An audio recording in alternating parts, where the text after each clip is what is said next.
सदगुरुदेव की जय। अब गया दर गया नैन गया सने,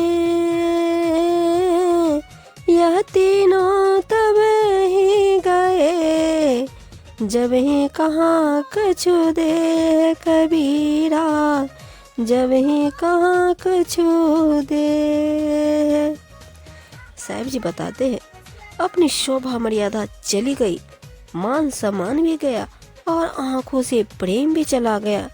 ये तीनों तभी गए जब कहा कि कुछ दे, अर्थात जैसे ही किसी से कुछ मांगने का आग्रह या निवेदन करते हैं तो अपनी दृष्टि में ही हीनता का अनुभव करते हैं और दूसरों की दृष्टि में भी।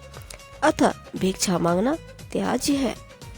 अजहू तेरा सब मीटे जो माने गुरु सीख,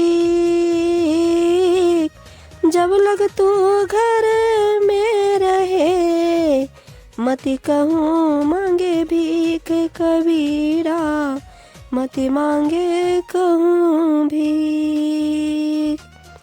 सतगुरु जी कहते हैं, आज भी तेरे सब दुख दोष दूर हो सकते हैं यदि तू गुरु महाराज की शिक्षा उपदेश को मान ले।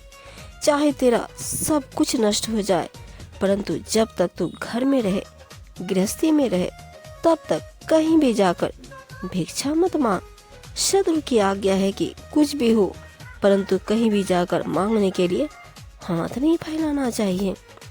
अन मांगा उत्तम कहा, मध्यम मांगी जो ले, कहे कबीर ने कृष्टि सो, पर घर धर ना दे कबीरा, पर घर धर ना दे।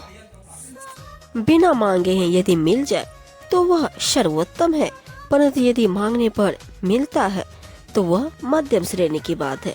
कबीर जी कहते हैं, यदि किसी के घर जाकर धरना देकर हठ पूर्वक मांगा जाए तो यह अधम यानी कि महापाप है। यह बहुत ही हीनता की बात है।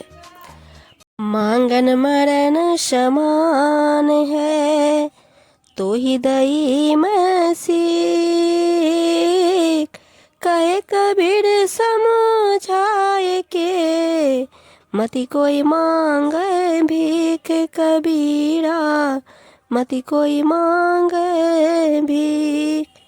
कबीर जी कहते हैं, मांगना या दूसरों के सामने हाथ फैलाना मृत्यु के समान है। यह मैं तुम्हें शिक्षा दे रहा हूँ। कबीर जी कहते हैं कि तुम सीख समझ लो और कभी भी किसी से भीख न मांगो, अर्थात जो भीख मांगता है वह बहुत ही अधम कार्य करता है।